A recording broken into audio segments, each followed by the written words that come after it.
Existem trechos de estrada que escondem mais do que curvas perigosas. Algumas vias parecem carregar o peso de dores não resolvidas, de vidas interrompidas, de histórias que nunca foram contadas, mas que ainda sussurram para quem sabe escutar. É sobre um lugar assim que vou falar agora. Um trecho sombrio entre a pequena cidade de Delfim Moreira, em Minas Gerais, e Aparecida do Norte, em São Paulo. Foi lá que Zé do Bar teve um encontro que jamais esqueceu. Zé do Bar não era homem de se impressionar fácil. Dono de um boteco antigo aqui da cidade, ele viu de tudo: confusão, festa, choro, promessas feitas entre goles e desfeitas na ressaca do dia seguinte. Mas ele próprio era um homem de palavra, e quando fez uma promessa em um momento difícil da vida, decidiu cumpri-la a pé, como havia dito. Agradecido por uma graça alcançada, partiu caminhando em direção à Aparecida, levando consigo apenas o básico: uma garrafinha d'água, um chapéu surrado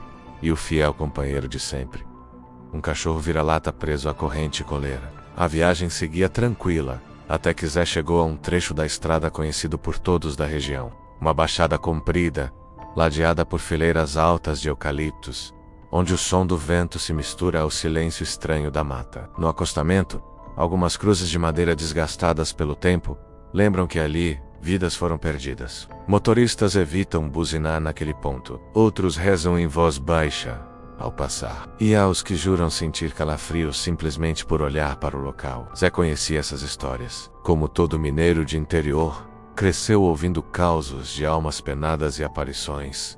Mas também aprendeu a respeitar. E foi com esse respeito que tudo começou a ficar estranho. Quando pisou na parte mais densa da baixada, seu cachorro travou.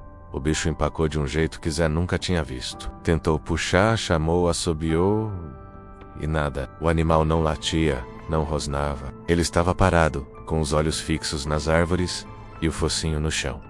O pelo arrepiado mostrava o medo. Não era manha, nem cansaço. Era pavor total. Zé entendeu na hora. Não era só cansaço ou cisma de cachorro. Algo estava ali. Algo que o animal sentia e ele de alguma forma também. O ar parecia pesado, denso, com um cheiro levemente adocicado de flor misturado ao óleo da pista. A sombra dos eucaliptos se projetava de forma distorcida, criando figuras nas folhas. E o silêncio era antinatural. Sem vento, sem grilo, sem o som dos pneus ao longe. Apenas aquele momento congelado. Foi então que, com a voz firme e olhos baixos, ele falou: "Eu não quero incomodar vocês. Só estou passando. Que Deus me permita seguir. Descansem em paz." Fez o sinal da cruz, puxou o cachorro com força e atravessou o trecho. Quando passou das últimas cruzes, o cão disparou na frente, agora puxando Zé com toda a força que tinha, como se quisesse se distanciar daquilo o mais rápido possível. Zé seguiu viagem com o coração acelerado. A sensação estranha persistiu por alguns quilômetros, até desaparecer de vez quando já se aproximava de Aparecida do Norte. Ele não contou a ninguém na ida. Chegou, fez sua promessa diante da imagem de Nossa Senhora e voltou no dia seguinte, ainda a pé. Mas o que aconteceu na volta deixou tudo ainda mais estranho. Do outro lado da pista, voltando agora em direção a Delfim Moreira, ele se aproximou novamente do mesmo trecho da baixada. E como na ida, o cachorro empacou. Só que agora o bicho ficou ainda mais agitado, rosnando baixinho e olhando diretamente para o lado onde estavam as cruzes. Mesmo estando do outro lado da estrada, parecia haver algo lá. Algo que, novamente, Zé não podia ver. E Zé novamente demonstrou respeito, mesmo sem saber com o que estava lidando, e disse: "Eu já passei aqui, minha gente. Só estou voltando. Com licença", murmurou mais uma vez. Repetiu o sinal da cruz.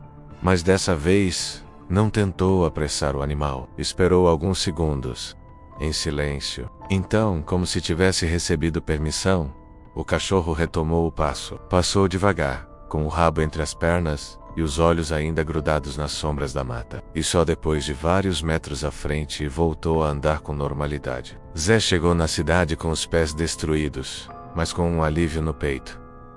No boteco, contou a história para poucos. Não era de espalhar a coisa assim, mas disse algo que ficou marcado na memória de quem ouviu.